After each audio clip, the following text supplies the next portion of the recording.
in this portion of the series, I'm going to talk about plumbing. Plumbing is, you know what it is. We're bringing water in the house, and we're having drainage and taking waste out of the house. So plumbing components generally in residential construction here in our area consist of PVC piping or the red and blue pipes, the PEX kind of piping. This builder does use CPVC. They're not using PEX except at certain areas. So the supply coming into the house is being run from a water meter up towards the street in the city of Katy, and then it is dispersed throughout the house via, different breaking points throughout. So as we walk through the home, you'll start to see things like bathrooms, and you'll see components here in the kitchen, like the plumbing for the island, because the sink apparently is in the island here. And what you're seeing here is the in and out of the drain that's tying into it. We also have the supply for hot and cold water.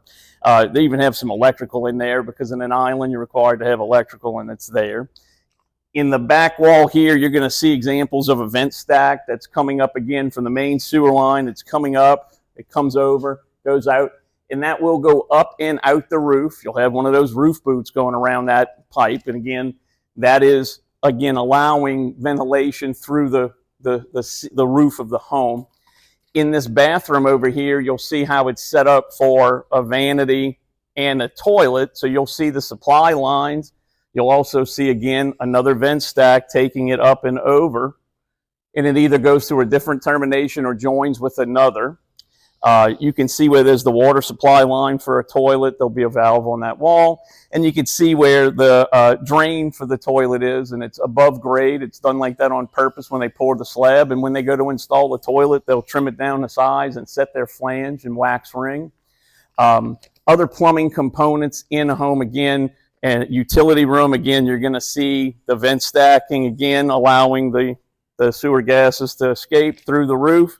You'll also see supplies for water, hot and cold, but also a plumbing component is gas. Now, this builder does not put natural gas in for a dryer unless you add it. But on this home, as you'll see in the garage back there, you'll see a large gas black metal pipe that's coming in. That's feeding the furnace, that's feeding the hot water tank that's in the attic. This home actually might have a tankless heater. I'm not sure. Again, it might be an option with the builder. But when they put these components in, what they end up doing is they pressurize it. They generally put air in the pipe. They hold the pressure to make sure that it is actually not leaking. You'd like to know if you're going to have leaks beforehand. Some other plumbing components, again, in residential construction, bathrooms, you're going to see, again, another toilet and supply. But here's a good example of them pressure testing or leak testing a shower. They have used a PVC watertight underlayment for this shower. You'll notice that it sinks below grade. So the shower, when the slab was poured, it was purposely framed out and dropped down so that the shower would be below the normal floor grade. And what the plumbers have done is they put the underlayment, they've sealed it up, attached it. Everything's supposed to be watertight. And what they've done is they've gone and put a kind of a balloon in the drain. They blew it up. They put air in it, made it tight. And now they put water in it. They take measurements of the height of the water, and they check it at certain intervals to make sure there are no leaks. Again, with it being below grade water, it's kind of hard for water to kind of go up 4 or 6 inches. But once they add the mud set, the tile, that floor won't be as much of a step down. It's designed to be sloped, so everything goes towards that drain.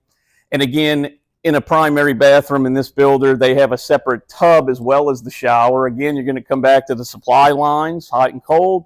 You're going to see your vent stacks for all your drains. You'll see that the drain line for the tub is kind of in the center. It's kind of this way. This tub will be dropped in, and it won't be touching the slab. So they will move and, get the P-trap and everything there for this tub. They don't use, this isn't going to be like a jetted tub, so this is just a soaking tub. You can see how a vanity has been set up again, a hot and a cold line, again, a drain line, and then again, the vent stack going up. And then, there's another sink on the other side of this bathroom. Some other plumbing components. Outside of the hot and the cold, you have your drains, you have your gas lines, but again, the water tank in this home is probably in the attic. It is a gas water, heater or tank. Some builders do use tankless heaters. Those tend to be either outside the home or in the garage area. Those also require venting as well as, electricity and gas that will be the fuel for heating the tank. Outside of that, the drainage goes down through the slabs in these homes, but you're going to have two things. You're going to have exterior sewer cleanouts for many of the areas of the home. In the utility room, because it's centralized in the home, you're actually going to have that sewer cleanout. It's right here where they've gone ahead and put a hose bib. This is a temporary thing. This will be flipped out and put into a cap. They'll put a metal plate on top of it. And then if you ever have a clog in the drain here, you can actually snake it from here. You can snake toilets and showers directly and tubs through the drains, but you can also snake them from exterior cleanouts or the main sewer cleanout, which city requires one main sewer cleanout. It'll be in the ground out front. You never want to bury those things in your landscaping, but that is definitely one of those places that if you get a clog there, it can cause backup all the way through everything into the home. So this is the plumbing component of residential construction. One last thing I wanted to mention, you can see how these vent stacks and things are going through 2x4s.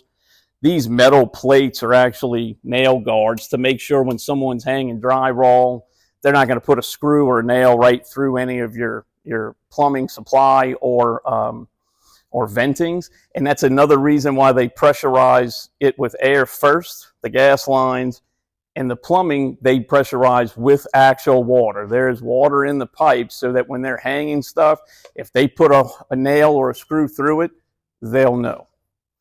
Next section, we're going to talk about HVAC.